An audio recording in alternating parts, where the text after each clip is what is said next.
விருதுநகர் கிழக்கு மாவட்ட காங்கிரஸ் கமிட்டி தலைவர் ஸ்ரீராஜா சொக்கரின் இல்ல திருமண விழாவில் முதலமைச்சர் மு க ஸ்டாலின் உரையாற்றி வருகிறார். நேரலையில் பார்க்கலாம். தம்பதியுடைய அருமை மகன் சிவராஜா ஸ்ரீராஜா அவர்களுக்கும்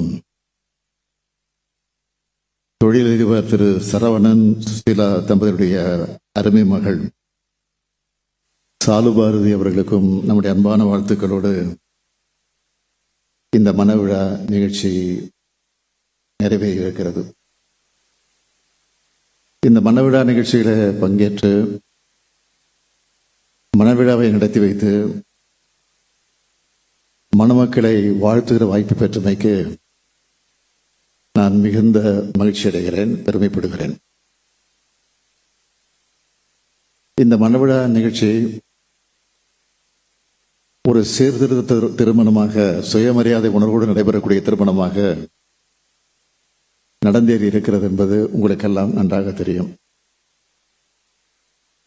இது போன்ற சீர்திருத்த திருமணங்கள், சுயமரியாதை திருமணங்கள் 1967க்கு முன்பு நடைபெறும் என்று சொன்னால் அந்த திருமணங்கள் சட்டப்படி முறைப்படி செல்லுபடியாகும் என்ற அங்கீகாரத்தை பெற முடியாத நிலையிலே அந்த திருமணங்கள் நடந்தேறி இருக்கிறது. ஆனால் 67க்கு பிறகு தமிழ்நாட்டில் நடைபெற்ற தேர்தல்களில் திராவிட முன்னேற்றக் கழகம் வெற்றி பெற்று அறிஞர் அண்ணா தலைமையில் ஆட்சி பொறுப்பேற்று அறிஞர் அண்ணா முதலமைச்சராக பொறுப்பேற்று முதலாக சட்டமன்றத்திற்குள் நுழைந்து முதலமைச்சராக நுழைந்து சீர்திருத்த திருமணங்கள் அனைத்தும் சட்டப்படி செல்லுபடியாகும் என்ற அங்கீகாரத்தை நமக்கு பெற்று தந்திருக்கிறார். ஆகவே இன்று நடைபெற்றிருக்கக்கூடிய இந்த திருமணம் சட்டப்படி முறைப்படி செல்லுபடி ஆகும் என்ற நிலையில நடந்தேறியிருக்கிறது. நம்முடைய ஸ்ரீராஜா சொக்கர் அவர்கள் சட்டமன்ற உறுப்பினராக மட்டுமல்ல, விருதுநகர் கிழக்கு மாவட்ட காங்கிரஸ் கமிட்டியினுடைய தலைவராக இருந்து அவர் சிறப்பாக பணியாற்றி கொண்டிருக்கிறார். இவருடைய தந்தையார் திரு சொக்கர் அவர்கள் விருதுநகர் சிவகாசி தொகுதியினுடைய சட்டமன்ற உறுப்பினராக இருந்து பணியாற்றியவர். தமிழ்நாடு வணிக நல வாரியத்தில் முக்கிய உறுப்பினராக இருந்து வணிகர்களுடைய முன்னேற்றத்திற்கு, வணிகர்களுடைய பிரச்சனைகளுக்கெல்லாம் அவர் பாடுபட்டு இருக்கிறார், பணியாற்றி இருக்கிறார் என்பது எல்லோருக்கும் நன்றாக தெரியும். 1989ஆம் ஆண்டிலிருந்து நம்முடைய முத்தமிழறிஞர் தலைவர் கலைஞர் அவர்களோடு நெருங்கி பழகி அவரோடு பாசத்தோடு, அன்போடு, பண்போடு இருந்து பழகியவர் நம்முடைய சொக்கர் அவர்கள். சட்டமன்றத்தில் அவர் இருந்தபோது நானும் சட்டமன்ற உறுப்பினராக இருந்து நானும் பணியாற்றி இருக்கிறேன்.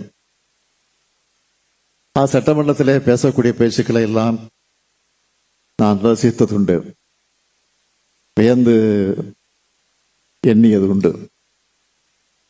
அவர் தொகுதி மக்களுக்காக வாதாடுகிற, போராடுகிற அந்த காட்சிகளை எல்லாம் நான் பார்த்ததுண்டு.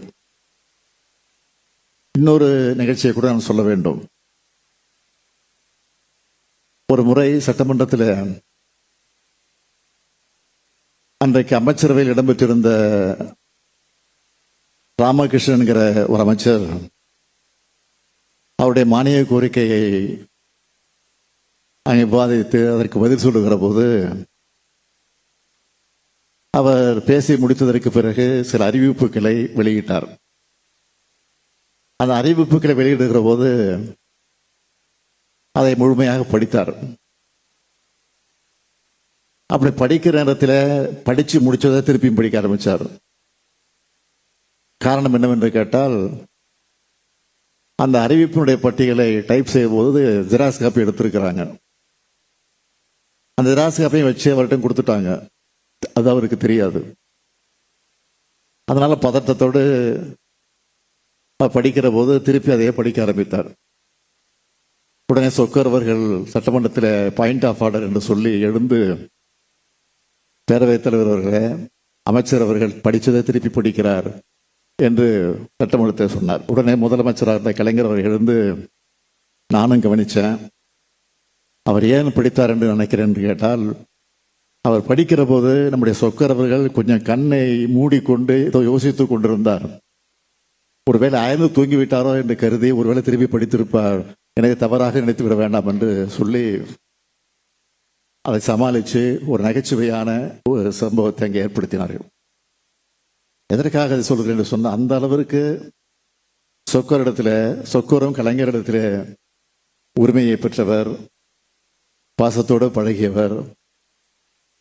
என்னிடத்தில் பல நேரங்களில் பேசுகிற போதெல்லாம் சட்டமன்றத்தில் எப்படியெல்லாம் பேச வேண்டும், எப்படிப்பட்ட கருத்துக்களை எல்லாம் எடுத்து சொல்ல வேண்டும், சட்டமன்ற உறுப்பினராக எப்படியெல்லாம் பணியாற்ற வேண்டும் என்று எனக்கே பல நேரங்களில் அவர் பாடம் நடத்தியிருக்கிறார் என்பது குறிப்பிடத்தக்கது.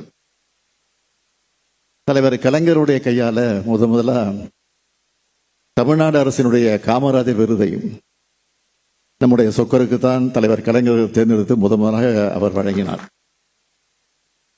ஆக அப்பாவுக்கு தப்பாமல் பிறந்திருக்கக்கூடிய நம்முடைய அருமை சகோதரர் ஸ்ரீ ராஜா சொக்கர் அவர்களும், அதேபோல காங்கிரஸ் பேரியக்கத்தில் இன்றைக்கு முக்கிய தலைவராக அரசியல் இன்றைக்கு பயணித்துக் கொண்டிருக்கக்கூடியவராக அவர் இன்றைக்கு விளங்கிக் கொண்டிருக்கிறார். மணமகனுடைய கொள்ளுத்தாத்தா மதிப்புக்குரிய ராஜாக்கணி அவர்களும் நீதி கட்சியினுடைய ஆதரவாளராக இருந்தவர் என்பது குறிப்பிடத்தக்கது. அதேபோல மணமகளுடைய குடும்பத்தோடும் நமக்கு ஒரு நெருக்கமான உறவு இருக்குன்னு கூட சொல்லலாம்.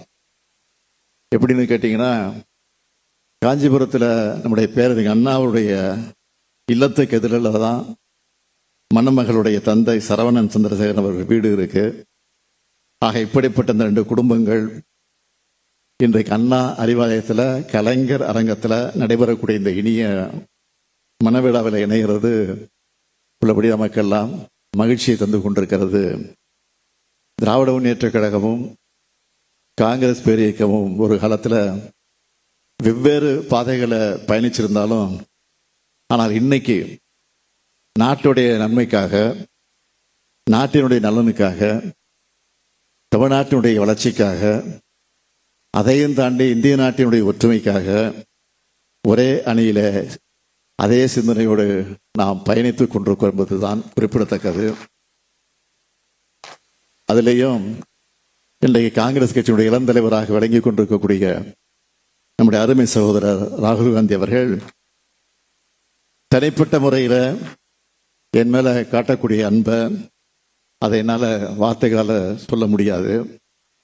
மற்ற அரசியல் கட்சி தலைவர்கள் எல்லாம் நான் பேசுகிற போது, விழிக்கிற போது யாரையும் சகோதரர் என்று நான் சொன்னது கிடையாது. ஆனால் ராகுல் காந்தியை பற்றி மட்டும் நான் விழிக்கிற போது அருமை சகோதரர் என்று நான் சொல்லுவது. காரணம் என்னன்னு கேட்டீங்கன்னா, அவர் என்ன அண்ணன், மூத்த அண்ணன். எப்போ பார்த்தாலும் என் ஃபோனில் பேசும்போது சரி, நேராக பார்க்குற போது மை டியர் பிரதர் என்று தான் சொல்லுவார். ஆக அதெல்லாம் என்னால் மறக்கவே முடியாது. இதுக்காக சொல்றேன்னா, இந்த அளவுக்கு அரசியல் அமைப்பு மட்டுமல்ல, கொள்கை உறவாகவும் வலுப்பெற்று இந்தியாவோட குரலாக இன்றைக்கு எதிரொலிச்சு கொண்டிருக்கிறது என்பது உங்களுக்கெல்லாம் தெரியும். இந்த உணர்வைத்தான் நான் எல்லார்கிட்டையும் எதிர்பார்க்கிறோம். தனி மனிதர்களுடைய நலனை விட நாட்டினுடைய நலன்தான் முக்கியம் என்ற அந்த உணர்வோடு அந்த நட்புறவு இன்றைக்கு தொடர்ந்து கொண்டிருக்கிறது. இந்த 2 அரசியல் இயக்கங்களுக்கு இடையில் ஏற்பட்டிருக்கக்கூடிய இந்த புரிதலும் கொள்கை உறவும் நிச்சயம் இந்த நாட்டினுடைய எதிர்காலத்தை காப்பாற்றும், அது உறுதி.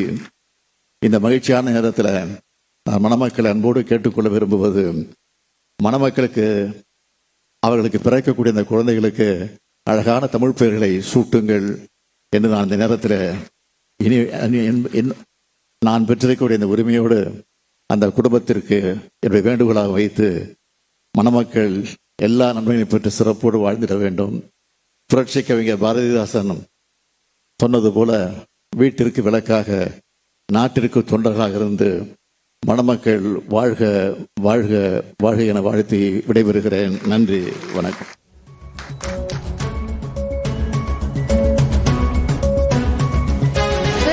கிழக்கு மாவட்ட காங்கிரஸ் கமிட்டி தலைவர் ஸ்ரீராஜா சொக்கரின் இல்ல திருமண விழாவில் முதலமைச்சர் உரையாற்றிய அந்த நேரடி காட்சிகளை பார்த்தோம். விவரங்களை பின்னர் வரும் செய்திகளில் பார்க்கலாம்.